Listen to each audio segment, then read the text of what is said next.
Good evening, everyone. I see that we have, yes, so Fazil, yes, we are online now. We just went live.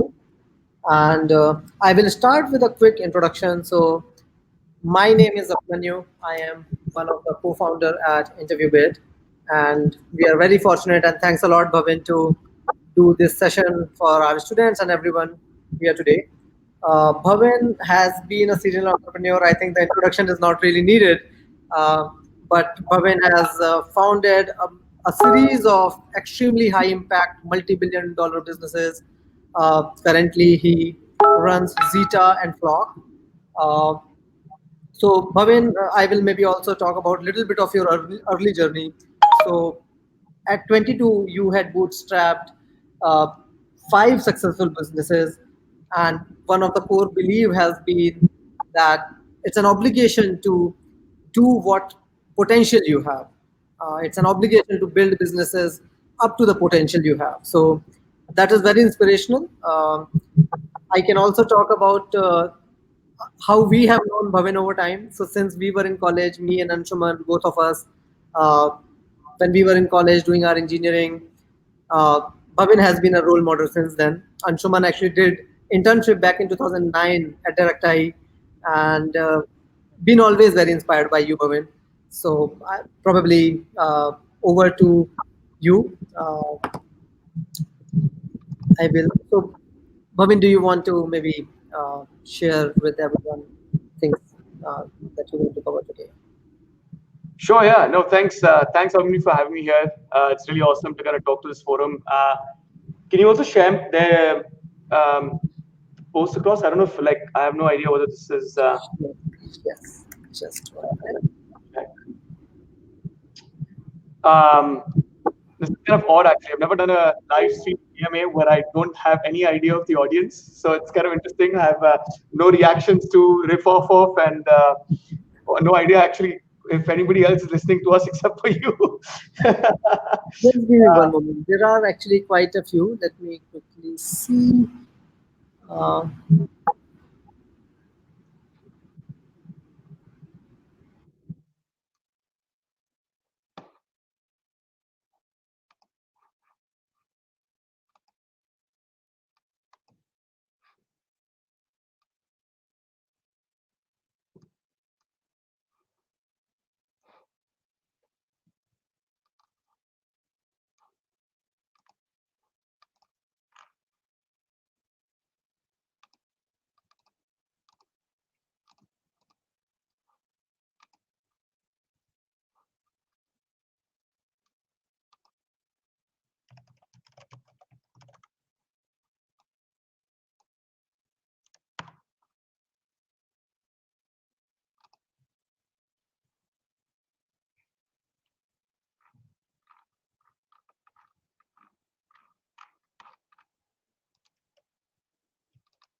so, Bhavin, we have quite a few people. I have sent you the LinkedIn live link as well. There are already uh, more than 500 people listening to you. On LinkedIn Live, you might also see a lot of their comments. And on Slido, like later on, maybe I'll also share the link on Slido where people have asked a lot of questions where they would love to learn from you, hear your thoughts about their questions. Awesome. Yeah. Well, I was just silent for the last 30 seconds waiting for you, so that might be odd for people. Hold on, I'm just going to prepare, like, just pull up everything that's required on my screen here. Uh,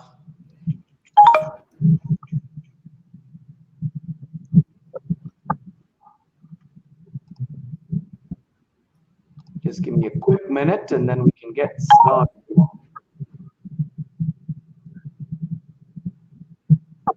So, Bhavin, actually, I see just one more thing that I can also put comments, like a lot of comments which are coming in. I can also highlight to that. Someone said, Happy 40, Bhavin. All right. So now my age is public. That's awesome. And Uh, actually, interesting coincidence is that today is my birthday as well. So someone also oh, pushed it. wow. Happy birthday, Abhimanyu. These comments are coming in from the different social forums, is it? Yes, different channels. All of them are being. I'll let you coordinate that piece. Just a second, yeah.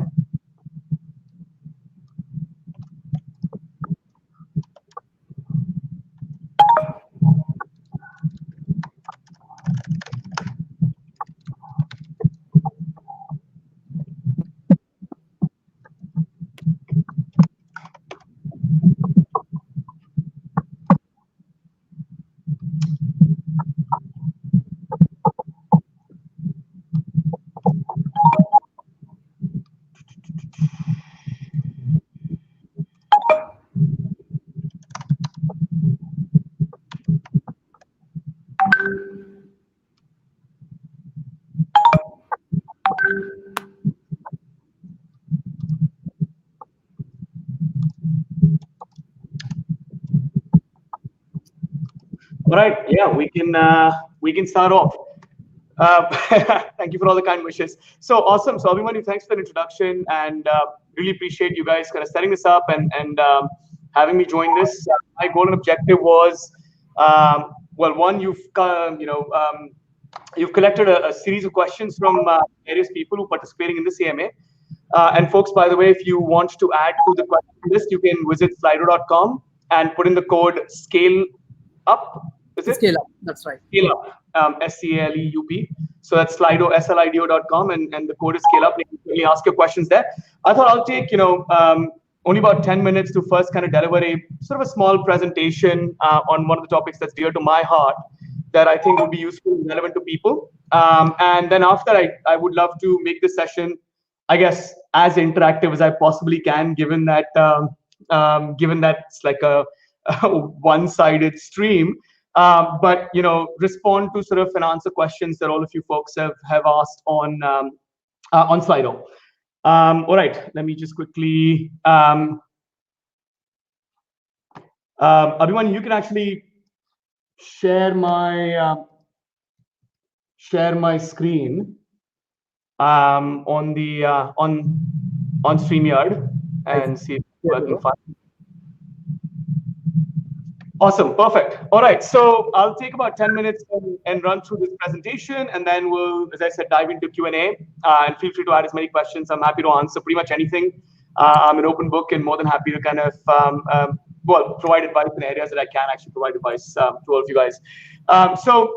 This is a small presentation on this notion of reframing failure. I've been a serial entrepreneur now for about 22, 23 years. I started my first company, co-founded along with my younger brother when I was 17, and since then have been part of 4 or 5 different companies, each kind of a success in its different space and industry. I've always been an entrepreneur, so I've never really taken a job in my life, and in many ways, this was from the very beginning, I always sort of believed this is what I want to do. I found my passion early on. And a lot of people sometimes sort of ask me, I guess different times I get asked this question on, sort of talk about your reasons for success and things like that. And I guess this is one of the topics that I thought I'd present to you guys, this whole notion of reframing failure and the entrepreneurial mindset and kind of difference that I've found within, in the way I think about the notion of failure and the way entrepreneurs or successful entrepreneurs that I've met think about the notion of failure versus generally the term failure as we kind of know about it in the language.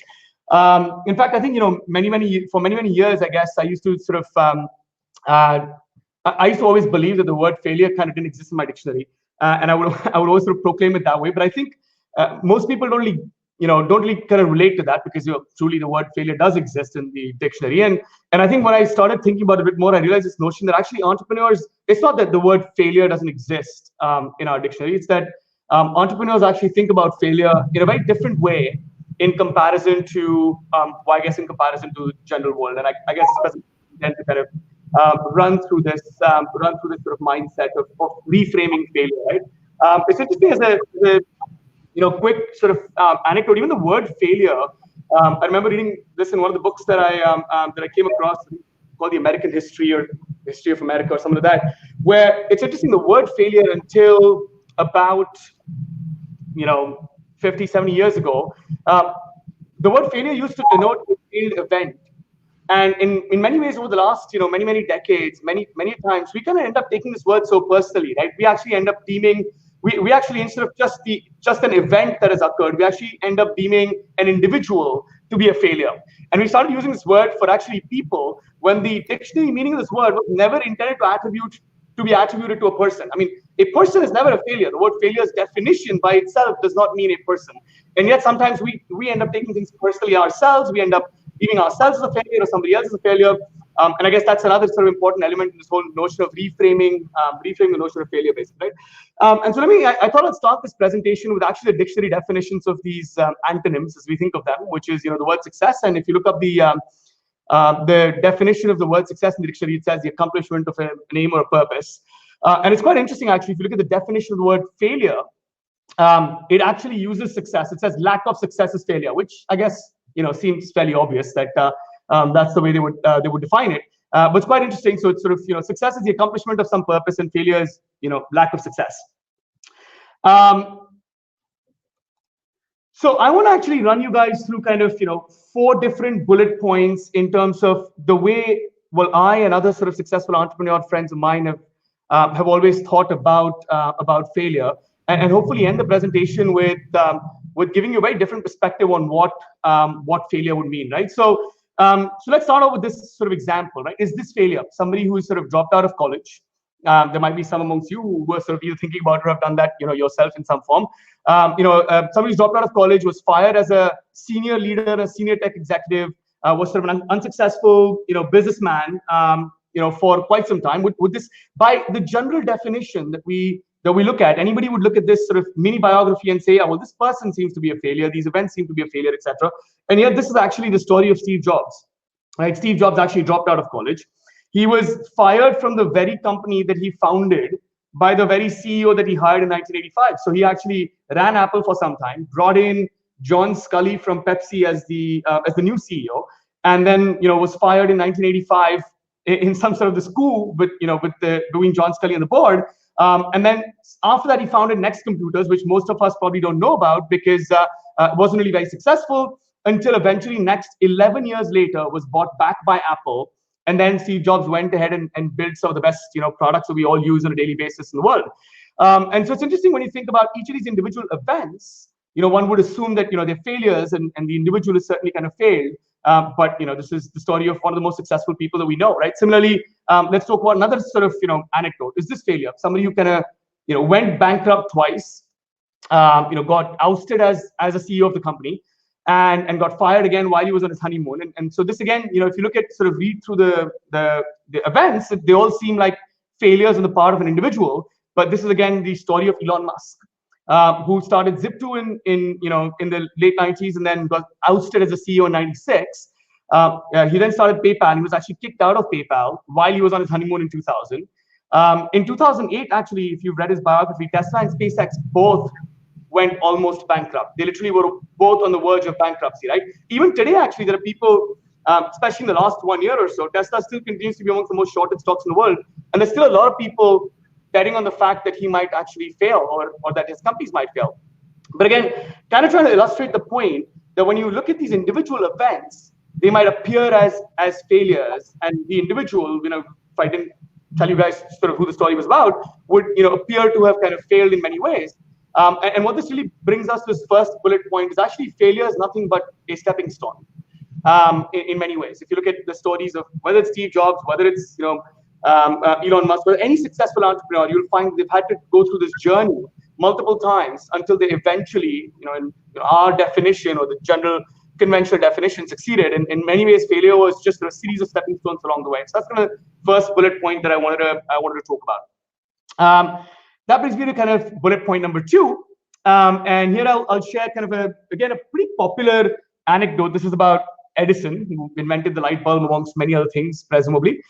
And this is kind of a snippet from one of the books that was written by one of his assistants, where he actually talks about the process of going through, depending on which story you read, anywhere between 2,000 to 10,000 different filaments before he found tungsten as the filament that actually works, and that actually managed to successfully build a light bulb. But during that course, so his assistant Walter sort of asked him that isn't it a shame that the amount of effort that you've put in and the amount of work that you've done, because you hadn't succeeded as yet. You put in so much effort and work, and you haven't yet been able to get any results. And I love this perspective that Edison shares, quickly in retort, is like, why I've actually got a lot of results. I know several thousand things that won't work. And a lot of people forget this, that failing at something is also an outcome, because now you know a path, or you know an approach that actually doesn't work. One of my favorite quotes is a quote by Michael Jordan, where he says, I've missed more than 9,000 shots in my career. I've lost almost 300 games. 26 times I've actually been trusted to take the winning shot of the game and missed. And he kind of ends the quote by saying, I've failed over and over and over again, and that is why I succeed. And this really sort of illustrates the same point, that in every failed outcome, there's actually a lesson to be learned. Every single failure increases the odds of success, and this is kind of mathematically also fairly easily demonstrable. I mean, let's assume that there are, I don't know, 10 ways to do something, and you try 5 of them, and all 5, there are 10 different ways that you could possibly do something. You try 5 of them, and those 5 didn't work. Well, for every way that you chose that didn't work, there are now lesser ways that you need to try to actually get to success.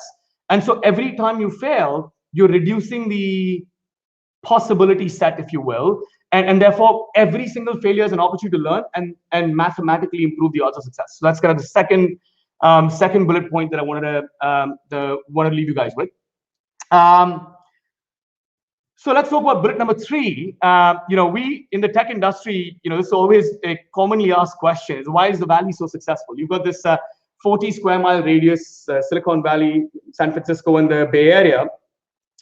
Why is it that so many of the innovations and large sort of tech companies that have been successful globally have sort of come out of this space? And I actually attended this interesting presentation in Stanford by the professor of entrepreneurship there, and he talks about this subject and says, in the Valley you have easy access to capital, you have amazing sort of availability in terms of talent, you have all these sort of factors that clearly are instrumental success in many ways. But then he kind of ends his presentation with, what he says is the most important factor. I really sort of love what he said. He says that in the Valley, we have learned how to celebrate failure. And you'll find in the startup ecosystem, there'll be entrepreneurs in San Francisco and the Bay Area who failed once, twice, thrice, and they'll still find venture capital firms that are willing to back them, probably even more so in some cases, because they now have gained a significant amount of experience, potentially tried a bunch of stuff that doesn't work. And so in many ways, the Valley's always celebrated failure. In fact, it's quite interesting actually in our industry. If you think about the Valley, if you think about the startup ecosystem and the tech world, we actually came up with a completely different word, different vocabulary for it, right? So startups actually don't even call it failure anymore. We call it pivot. So we don't really fail, we just pivot. And it's such an interesting sort of transformation or reframing, right? You've worked on this business idea and it didn't work out. Well, so you haven't failed. You actually pivot to a different form of that idea, or a different structure, a different format. And there's so many companies in the Valley that have actually been successful. I've done that on a number of occasions where you've gone down a particular path, it didn't work, and then you kind of pivoted. There are no failures there.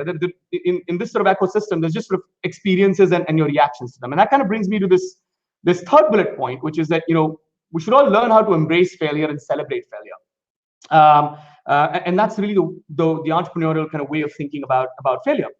And that brings me to the last bullet point that I want to kind of share with you guys. I don't think I can stream a video through this video, but I'll sort of paraphrase the quote that I want to talk about. So this slide essentially shows one of my favorite movies, Lord of the Rings. This is the Two Towers, the part where actually Frodo and Sam are obviously along the journey to Mordor, and Frodo's in a state where he sort of almost wants to give up, and he's really like, Sam, I can't go on. And Sam, in all his sort of wisdom, has this monologue which kind of ends with this this quote that he says. It's like in all those great stories, the ones that really mattered. Folk in those stories had lots and lots of chances of turning back, only they didn't. They kept going. And we've all kind of experienced this in many ways, right? We've all sort of, as children, grew up and have read and listened to and heard these sort of, fables and fairy tales and stories from our parents and from books that we read back then. And it's always interesting that every fun story or great story, the ones that really matter, the ones that stuck with you, you'll find this common theme. The hero or the protagonist or the people in those stories had lots and lots of chances of turning back. And the only difference is that they didn't. It wouldn't really make for a great story if a prince decided to save a princess and tried a couple of times, said this is not working out, and then went back, right? That wouldn't really make for a great story. And so the stories that really mattered, the difference between those stories, the difference between those individuals in this case, versus the ones where the story doesn't matter, is that everybody goes through this journey and they have lots and lots of chances of turning back, of giving up. And the difference between somebody who succeeds and somebody who doesn't is the ones who succeed kept going at all points in time, right? And this brings me to kind of an interesting thought, which is that you technically cannot fail if you don't give up. So you at the point you give up, that's when you fail. If you haven't given up, you're still along that journey. And so failure is literally, it's just an event. You move on. You continue from there, learn the lessons you're supposed to learn, and sort of move on. So if I put all of this together, if I take all these sort of anecdotes and stories and bullet points together and put them in a single sentence, in many ways it sort of reads like this, right? Failure is a milestone on the journey to mastery. It's kind of an event. It's kind of a milestone. You learn from it, you embrace it, and you move on. So the interesting thing is that if I take away the word failure in the same sentence, what's the other word that actually perfectly substitutes the same exact sentence and works, reads the same way, and that's actually success. If you think about it, success is also a milestone on the journey to mastery. You learn from it, you embrace it, and you move on.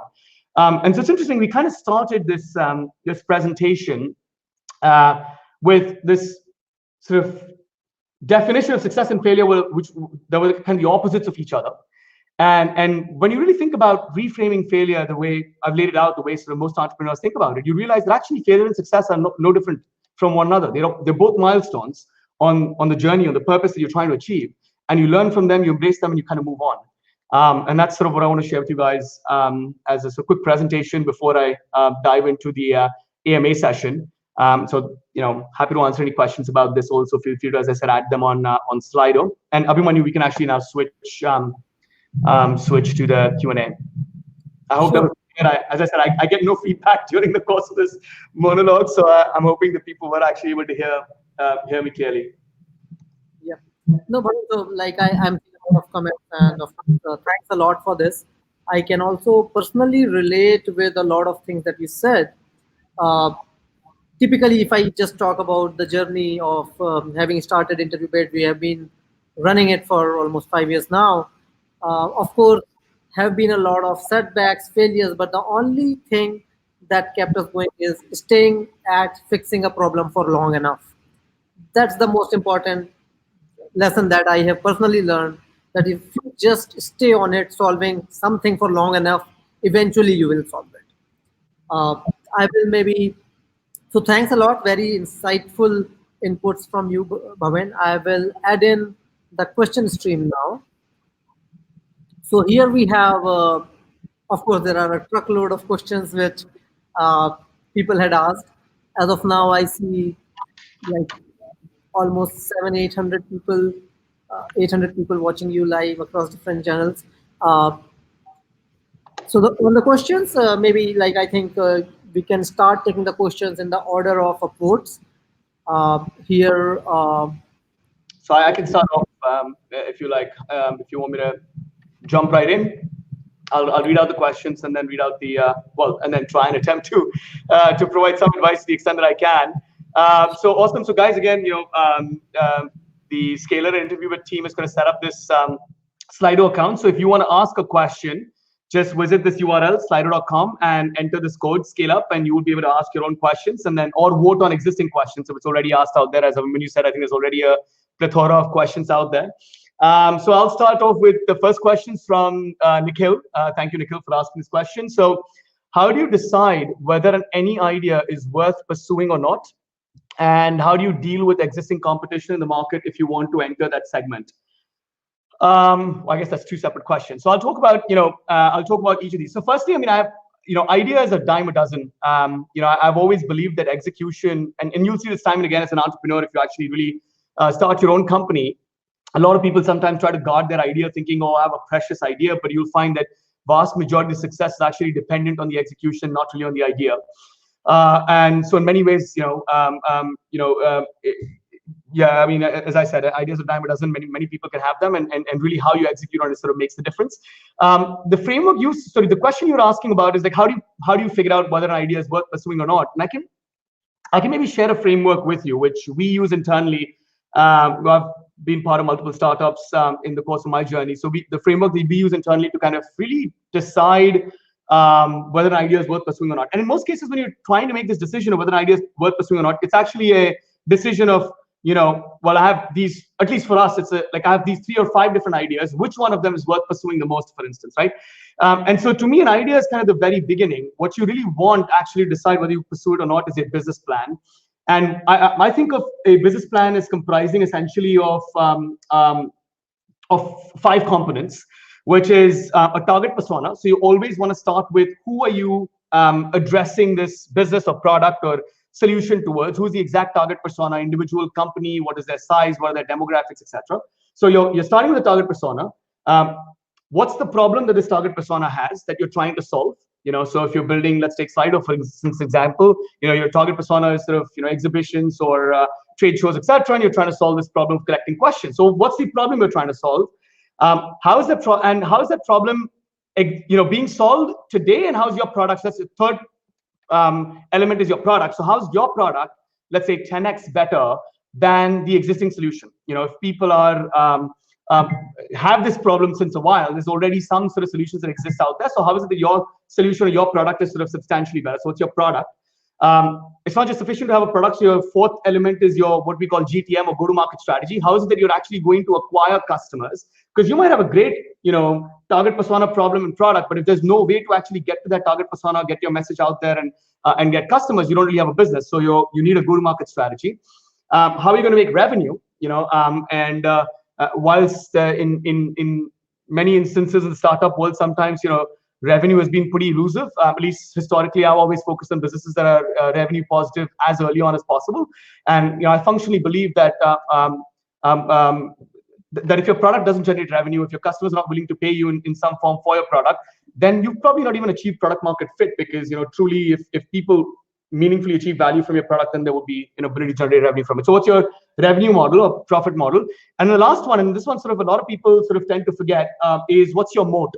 So you might have a target persona, a problem, a product, go-to-market strategy. So I guess the sixth item, revenue plan. But if it's a product that anybody can easily copy, and if it's customer base that's going to be very fickle and they can easily switch from one provider to another, and you have no lock-in into that base, then again you don't have a sustainable business model. So target persona, problem, product, go-to-market strategy, revenue, and moat. And when you actually really sit down and think about all of these, draft out your business plan, that's when your idea becomes a true business. And if you can validate all of these, if you can validate that the target persona you're looking at has the problem that you identified, the product actually meaningfully solves it, and not just meaningfully solves it, the marginal increment benefit is 10x better or 5x better than existing solutions.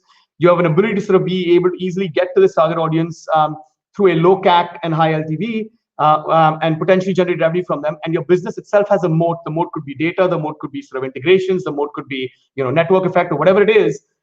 Then basically you have a business plan and not just an idea anymore. So yeah, that's the framework that you can use to, I guess, evaluate whether an idea is worth pursuing. For your second question, how do you deal with existing competition? One of the, I guess there's probably several answers to this question, but one of the things I've always seen lots and lots of companies do successfully. We've kind of done that successfully. The moment you see there's competition in an area, narrow your focus. You can narrow your focus by target audience, by vertical, by industry. So there might already be a product, let's say email. There's already a product out there, been out there for 25 years, and everybody in the world has been using email. Well, if I wanted to build a amazing email product, I would just narrow my focus. Maybe I build the most outstanding email experience for sales professionals, and start with that niche, because nobody's addressing that niche. So every time you see that there's competition in the market, you want to define a narrower focus and a niche that you can enter into, that will basically give you a start, and give you sort of a unique brand positioning in that particular market. All right, moving on to the next question. What is the one advice? This comes from Amit Trajit. What is the one advice you wish someone told you earlier when you started as a new grad engineer in your first job? I'm sorry to disappoint. I had no first job, by the way. My first ever sort of career path, right, while I was in college, was actually my first company. And and so I don't necessarily know the experience. I've never actually given an interview in my life, never had a resume in my life. I do have perspective. I have spent a vast majority of my time interviewing people, freshers and laterals likewise. And so I'll talk about a couple of quick points in terms of career advice in general. The first one I'll talk about is choose a career in something you would gladly do for free. Nobody had to pay me money to code. I started coding when I was 10 years old, and I found my passion early on, and that's why I started sort of multiple tech companies after that. But it was never about the money. It was nobody had to actually pay me money. I love, like, there's this again really beautiful Steve Jobs quote where he says, what does he say? Choose something in life that choose a career in life that you can't kind of wait for the sun to rise the next day to sort of do it all over again. And that's the way you want to think. That's the way you want to feel about the area that you pursue, which is choose something you gladly do for free. Passion is what drives success. The second advice I will give you, so I guess you asked for one piece, but I'll at least talk about two or three things. One is, the second thing I'll tell you is surround yourselves with smartest people, especially if this is the first job that you're going to take up. I would always optimize for smart people solving challenging problems as opposed to money. Always optimize for future value, and future value is a function of growth of knowledge. So monetary growth and money is a side effect of knowledge growth and value creation. Your focus should be what is going to maximize my knowledge and what's going to maximize my ability to create value. And if you maximize those two, you automatically maximize monetary outcomes and career growth and all the other stuff. Those are all side effects. So surround yourselves with smartest people and focus on growing your knowledge. Yeah. All right, let's move on to, I guess, the next question. This is kind of similar. What career growth advice would you like to give to a fresher who is just starting his career and wishes to reach top position in the company in the future? Well, I mean, I guess all those sort of previous things that I said apply. I would say one of the things I've actually seen in the IT space, in the tech space, it's kind of unique to India in many ways, is that people end up becoming specialists in one platform, and then they always want to spend their life on that platform. So India's got a lot of like back-end engineers and front-end engineers and web developers and so on and so forth, and or mobile developers. And I find a lot of people sometimes are either afraid to because they think it won't result in career growth, or they think they won't be able to do it, to kind of go broad. So I strongly believe in going deep. And by the way, you should. So you start out with a particular area and definitely go as deep as possible. But I strongly believe that your growth after a certain point in time will plateau if you also don't have depth in other areas. If you simply know only everything about backend or everything about databases, but don't know enough about front end, you're not going to be able to actually grow into kind of leadership roles, into architect roles, etc. So I guess one of the growth advice that I would talk about is, go deep, but then also go broad. Go deep, but then also go broad. And that would kind of help you grow. Yeah. All right. I'll move on to the next question from Preeti. So, hi, Bhavin. Currently, I'm confused whether to try the 4 FANG companies and then work on my idea, so Facebook, Amazon, Google, etc., and build my own company, or just start working on my idea right away. So I guess I'll say two things here. One, there is no one success formula. There are enough number of examples of successful, so you shouldn't be confused about this. There are enough number of successful entrepreneurs who've either directly started out on their own, literally in college, right after college. There are enough number of successful entrepreneurs who've worked in companies and gained experience over time and then built their own company. So there's really no one success formula. Whichever path appeals to you more, I guess what you need to do, and that's the second thing I guess I can add to this, is what you need to do is you need to kind of think through the trade-offs basically. So on the one hand, when you find a opportunity in a great company with brilliant people, etc., you will actually learn really fast. You'll get to learn at the cost of that company. You'll gain experience from that organization, and smart people around you, but you'll be spending your time on problems that they want to solve and not problems that you want to solve. So you'll learn a lot about org structure, platforms, technologies, but not necessarily about the industry and space that you are passionate about. Sometimes you can get a combination of both, and that's sort of ideal. Whereas if you're going to start out on your own, you may not really have those many mentors and people who can advise you. But then you get the opportunity to kind of sort of immediately start working on the scope of the industry or the area that you're passionate about. So I guess you have to decide the trade-off basically from your side. But as I said, there's no one sort of path to success.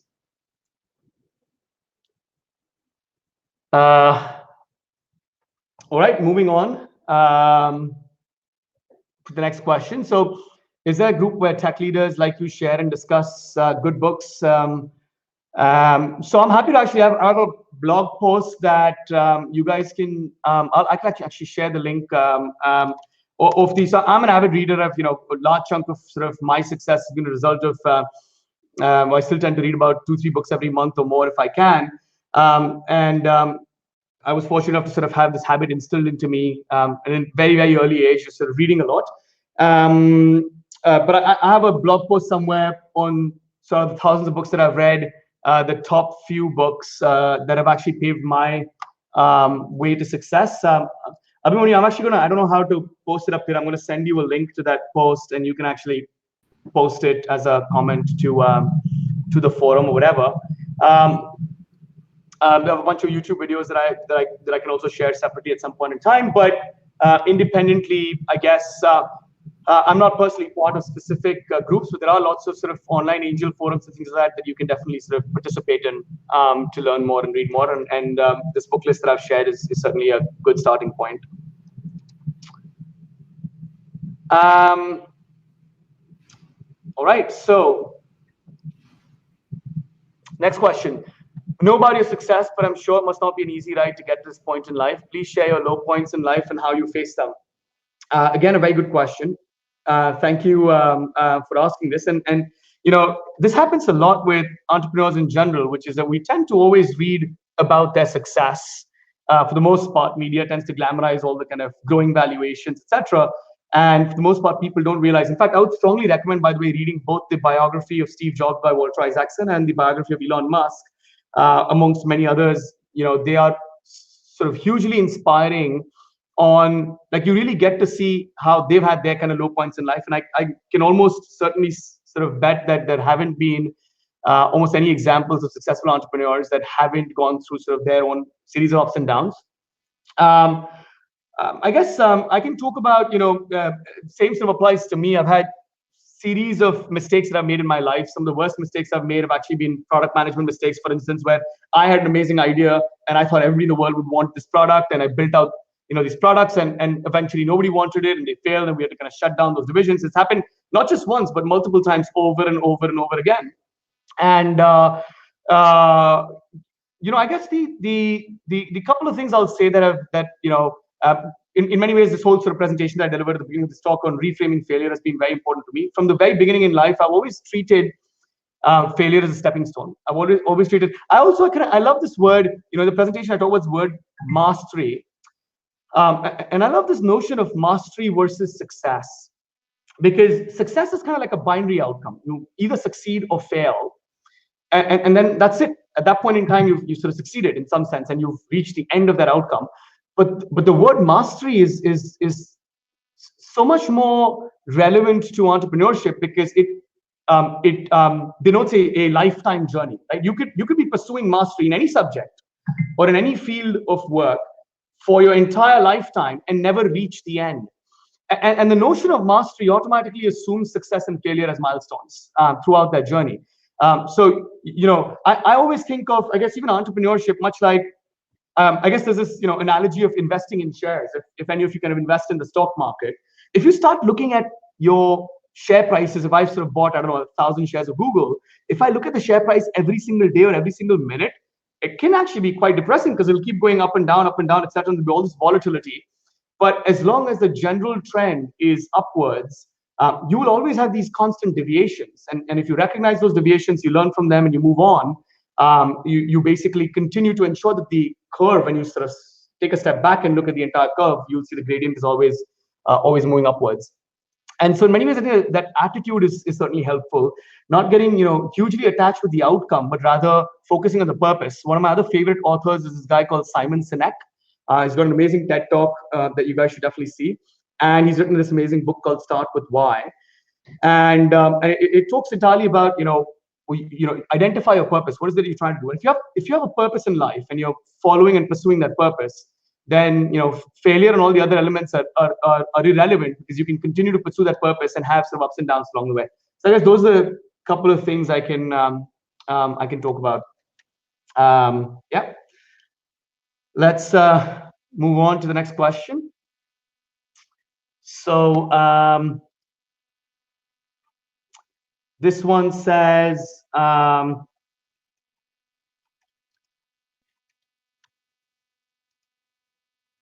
this is about my favorite topic, OKRs. So you've been a great advocate for OKRs. Do you make personal OKRs as well? Code quality versus shipping speed, thoughts, frugality in business. Oh, that's a lot of questions.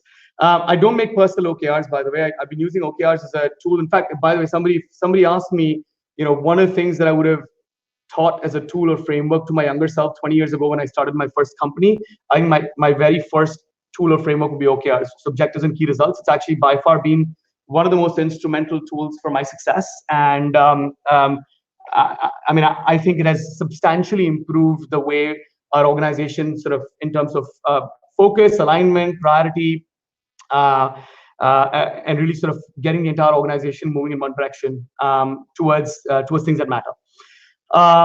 So I've actually got a set of training videos on the internet on OKRs that we use internally. I've kind of made them all public. So if you sort of search for them on YouTube, you should be able to find them. And as I said, we use them, as a tool in our organization. Like even if it took us 3 to 4 quarters to kind of get them reasonably right, and I would say we still do sort of an 80% job of getting them perfect. But even if you start off and implement them to 50% perfection, you'll actually immediately start seeing benefits of implementing OKRs in your organization. Code quality versus shipping speed. What are my thoughts? I would say that they're not necessarily mutually exclusive if you kind of use the right tools and frameworks these days.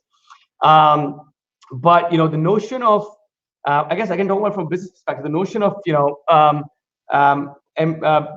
starting out in a business is you always start out sort of a thin slice and build your MVP first, your minimum viable product.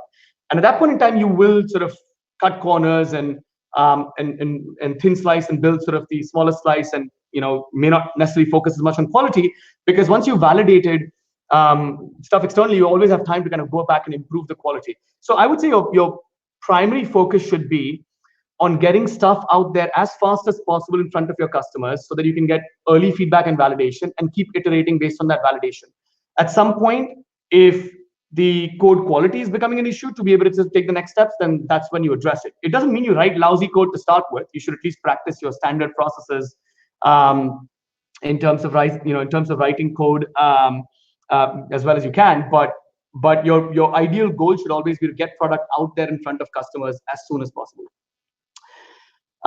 Frugality in business, I think is extremely important. Is one of the talks that I give is all about this notion of how overfunding can actually kill businesses in many circumstances. And the reason I've seen that happen invariably is that with a lot of cash, people end up substituting creativity with cash. When you have a lot of money, you don't have to be creative.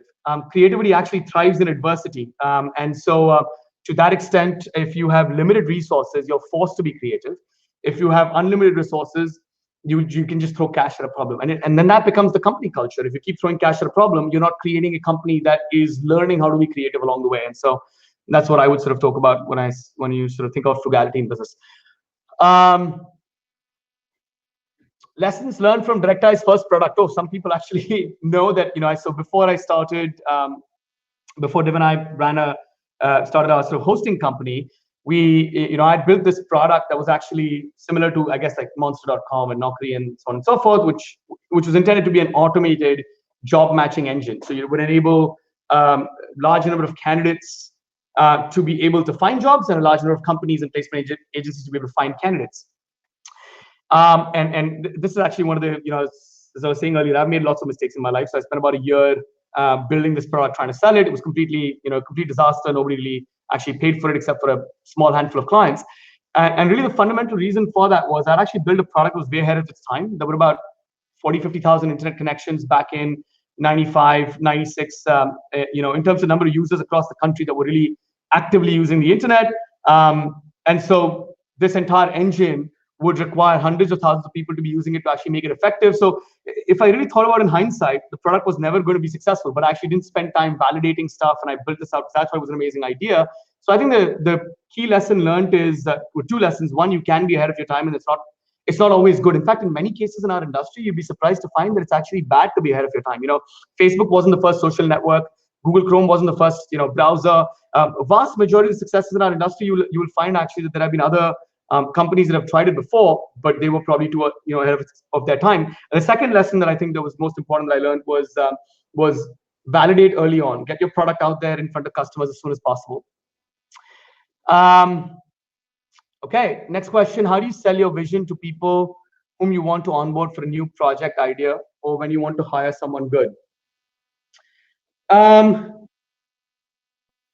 So, I think the biggest weapon that startups and early stage startups have in their arsenal is actually selling people on a vision, because vast majority of really amazing people that are working in large companies unfortunately don't have the opportunity to make a meaningful difference in those companies because they're just one small gear in a massive machine. But as a part of startup, they might have the opportunity to make a meaningful impact, to be able to really drive purpose, to be able to wear multiple hats and so on and so forth. So all these advantages.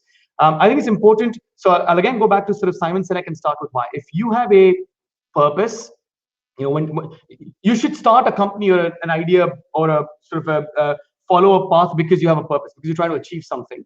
And if you have a purpose, then that story itself is, people rally around purpose and people rally around other people. And so if you can articulate that purpose in a meaningful way, you'll always find that there's always other people in the world that have the same purpose, that have the same passion about that particular direction, and will more than happily join you. And then over time, if you build a really amazing team, then people also rally around people. And so it's always easy to find more A players to join you if you already have an amazing team of A players.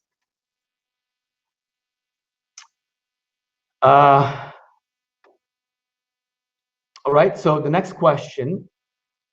Abhimanyu, I want to sort of do a quick time check also to sort of generally check on how much time do we... Yeah. So, Bhavin, we are currently at 9:50. We had planned to do it for an hour originally. Up to you how much time you might have at your disposal. Okay, perfect. So we'll carry on for some more time. I'll interrupt you again shortly. Awesome. So first one says a fresher should, I guess the question is, should we join MNCs like Amazon or a nice startup, and where do you think we can grow? I would say again that I think companies like Amazon and Facebook have their advantages, etc., and startups have their advantages. And I would go back to, I guess, the 2-3 things that I mentioned before in career advice. Surround yourselves with the smartest people. So if you're joining Amazon, try and learn more about the opportunity and who are the people you're going to be working with. If you're joining a startup, read up on those people and try and figure out, who are you, going to be working with. Surround yourself with smartest people. As much, earlier in your career, I think that's the most important thing. The more smarter people you surround yourselves with earlier in your career, the sort of more sort of a better growth trajectory you'll have in your career. And then I guess also join organizations where you're passionate about the problem that they're trying to solve. So I think those would be the 2 pieces of advice that I would give out here.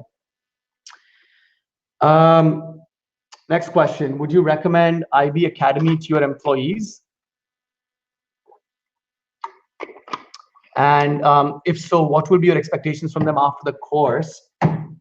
I must admit that I'm not necessarily fully qualified to answer this. I personally haven't kind of reviewed in detail the course at IB Academy. I have, of course, however, interacted with people, both who've designed the course, their founding team and others, and some folks who have actually sort of gone through it and gone through stuff that IB's done in the past, and I think that it's amazing. I personally have, love kind of aligning myself with education as a cause through Coach Chef, and also sort of to the extent that I can help Abhimanyu and Anshuman and the IB team to kind of achieve their goals and objectives. I think back in 2007, I myself was really frustrated about the quality of engineering talent that we produce, and not the quality of the people, but the quality of the output that we can produce, largely because the fact that there weren't enough resources in our engineering institutions and colleges to actually prepare us to the extent that we need to really be able to solve challenging problems, meaningful problems out there.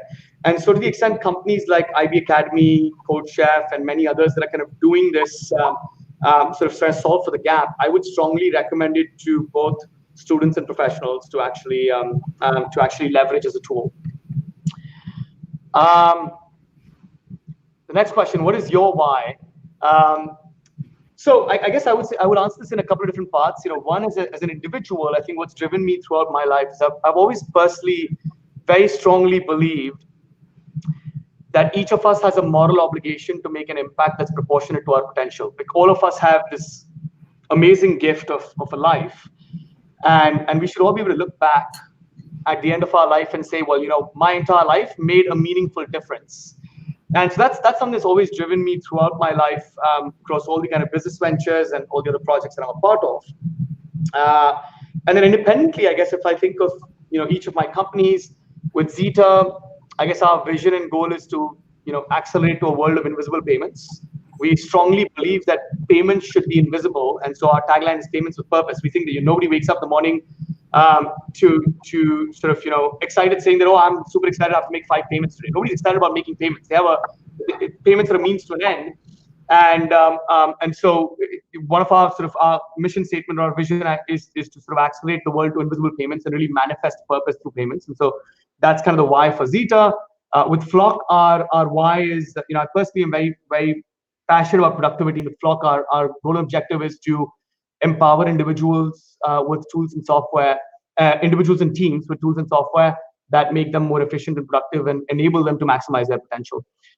So yeah, so both personally as well as for each of my companies, I guess that's what drives us.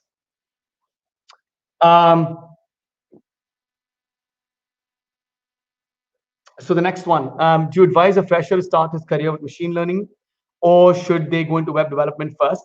Again, to be honest, there's no right answer. Both of them are, sort of fair amount of potential. Whatever sort of, whatever you're passionate about, whatever you think you can, adequately address in the near term, etc. And nothing prevents you from jumping from one to the other also in the future. So I would say start with whatever you're passionate about first.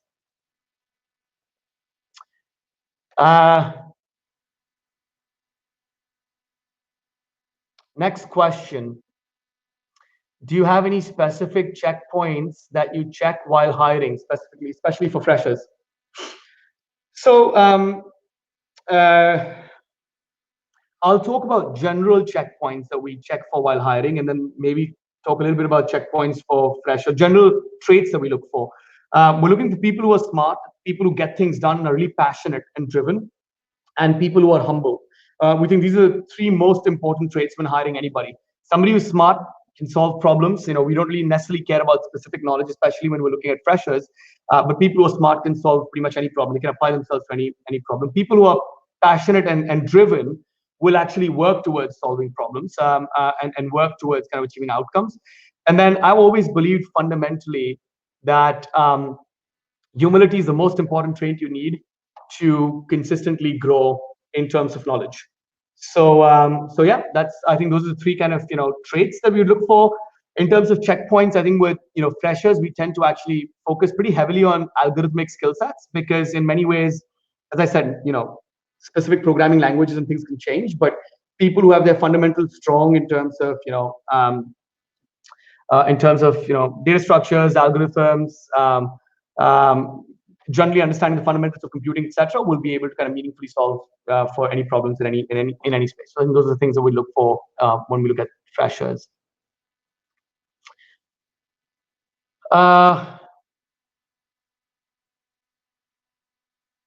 The next question: what are some of the traits of top performing engineers in your opinion? I guess I kind of covered that in some sense already in the previous question. So I'll kind of skip that one. All right, the next one is: why has India not dominated in the tech space and created quality companies when we have so much talent? How do you suggest to help solve this problem? This has been actually an interesting area. For me, as I said, I started as an entrepreneur pretty early in life, and for the longest period of time, India has actually ended up being a service-oriented organization. We have millions of software engineers, but we've actually ended up becoming the outsourced software development shop for the better part of the first 2 decades of sort of tech and IT. That's changing a lot now. In the last 5, 7 years, I have seen a huge amount of amazing quality of tech companies come from, originate from India, and I think I'm really really happy about sort of the kind of products we're seeing sort of built out from here. Um, I would say I think the one suggestion I would have is that India today, even though we're a billion people, if you really look at it from an economic standpoint, you'll find that India is not really the biggest market in terms of revenue potential. Our GDP per capita is amongst the lowest in the world, or fairly low. Number of people who can kind of afford to pay for products, etc., in comparison to some of the more developed markets like North America, UK, Europe, etc., is much lower. And that's actually one of the reasons why we've always pioneered, I, my brother, some of the companies that we've started, some of the companies that I'm running right now, we've always pioneered in the process of running a global company. So our customers and revenue come from countries all around the world. In fact, a large chunk of it comes from, developed markets. A lot of our product engineering talent is leveraged in India, where we think there is really amazing tech talent that's available. And so I guess that kind of ends up being the best of both worlds. And I'm seeing that trend with a lot of B2B SaaS companies, which are building products in India, just like us, and then selling them to a global audience. All right, next question is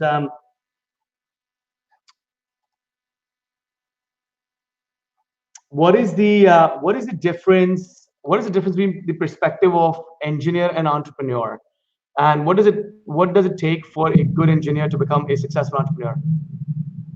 Sorry, Abhimanyu, did you have any insight to add? No, no, no. I just wanted to kind of do a quick time check that we are at 9:59. Maybe if you have anything for the schedule, we can pick up maybe three, four top questions. Perfect. So let's do 4 top questions, and then we'll call it an evening. Awesome. So yeah. So what does it take for a good engineer to become a successful entrepreneur? This is actually sometimes I feel that an engineering mindset has both pros and cons in terms of becoming a successful entrepreneur. On the one side, I think that that engineering is a philosophy. Always, most all engineers typically have this tendency of thinking from first principles, and I think that's hugely important. I've seen vast majority of sort of successful ideas, not just in building a product, but in marketing, in sales, and business development, come from this ability to think from first principles, the ability to sort of think, in abstracted concepts, etc. And so I think that's definitely an advantage of being an engineer. I think on the flip side, we also have many disadvantages because, as engineers, we know the possibilities, and so engineers always in many cases, tempted by this sort of flawed assumption of if you build it, they'll come. Like all of us have interesting product ideas, and we're like, oh yeah, we can build this amazing product. And I'm going to code it in the next, few months, and everybody's going to want it. And there's always this fallacy in assuming that if you build a product, people will want it. And so to an engineer, basically, you look at a nail and you build a hammer. But if you look at an entrepreneur, the entrepreneur starts by saying, well, why did the customer want the nail in the first place? What is he trying to achieve with that nail? Is he trying to hang a picture? Is he trying to fix furniture? And depending on what the individual is trying to do, the solution that you build may be very different. So I guess that's the one kind of big difference between engineers and entrepreneurs, which is that we always immediately jump to sort of the solution space without thinking a lot about the problem space. And successful entrepreneurs are engineers who can start by thinking about the problem space. What is it that the target persona is trying to do, and then use that to kind of build a successful product.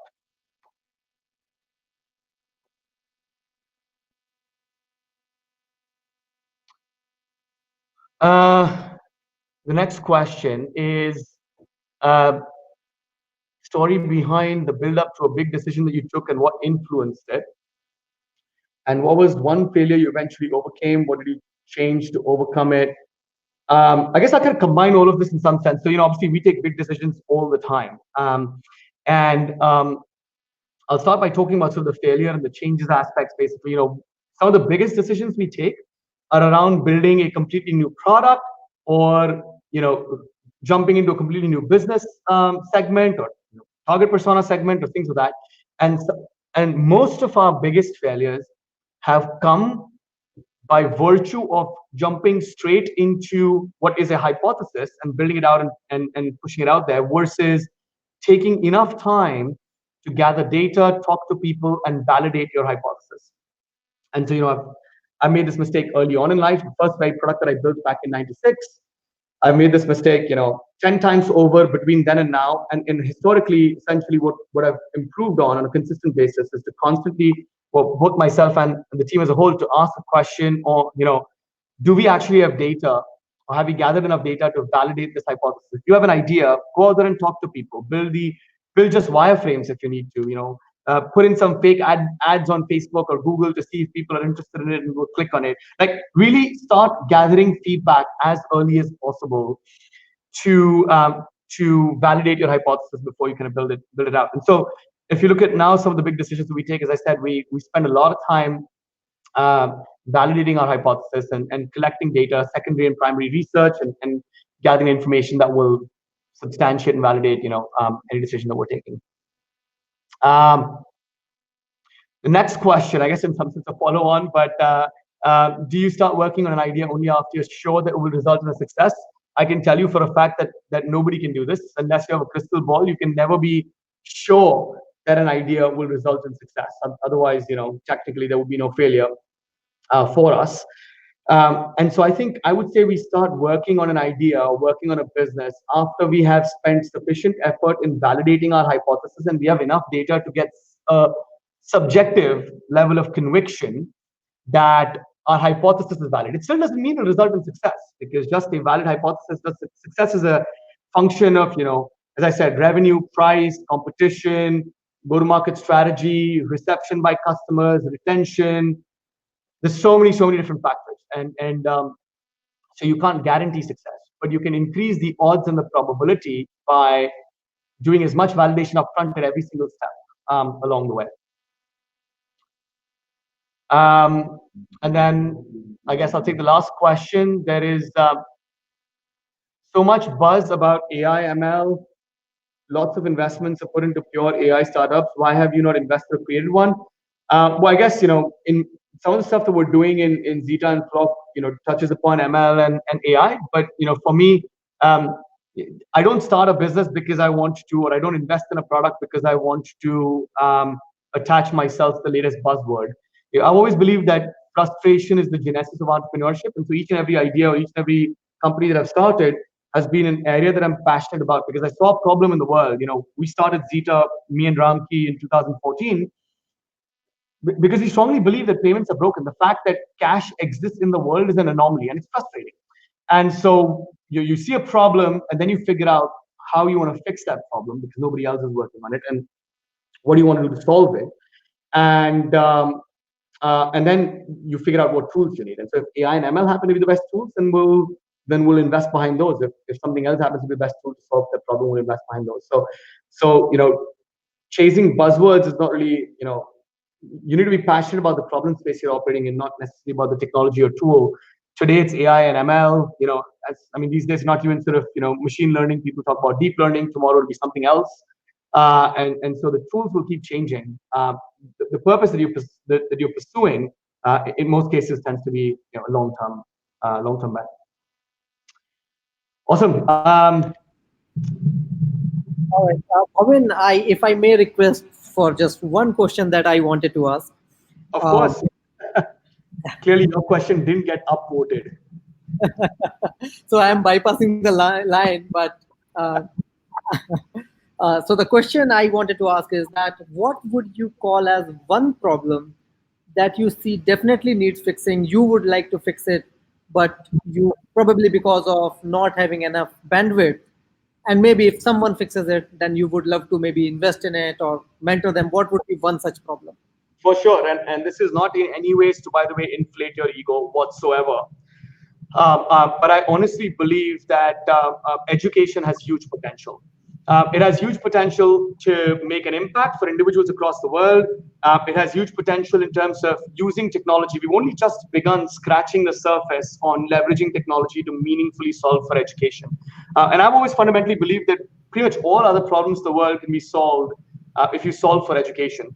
And as I said, we still have a long way to go. We have a long way to go in terms of providing access to everybody. We have a long way to go in terms of providing all the relevant content to everybody. We have a long way to go in terms of solving for inclinations. Or it's like education as a space, I think, has a really, and I personally am sort of supremely passionate about it, and would love to continue investing my time and effort behind that also in some form or the other. But it's definitely a space I would sort of strongly yeah, so strongly affirm as a space that people can pursue. Thanks a lot, Bhavin. And already, like you doing this session, that's already uh, like very thankful for making that investment. Uh, I really believe that a lot of people who might be watching this right now, this might be a very impactful and life-changing inputs. Quite a few things which otherwise seem obvious to us once we have understood it. But before that, a lot of things that you said today, I wish I had access to this content when I was just graduating. Uh, so thanks a lot for doing this session, Bhavin. Really appreciate it. Uh, Probably when I myself, as of today, cannot fully understand the value of this sharing this content with a lot of younger engineers in today's generation. So thanks a lot for that. My pleasure. Thanks for inviting me, and thanks to everybody who participated and joined. Even though I couldn't see any of you, but I could see the sort of questions constantly popping in. And I'm sorry I couldn't give justice to all of the questions, but really enjoyed sharing this time with all of you guys. Thanks, Bhavin. Get Thanks. rest and good night. Good night, everyone. Good night, guys.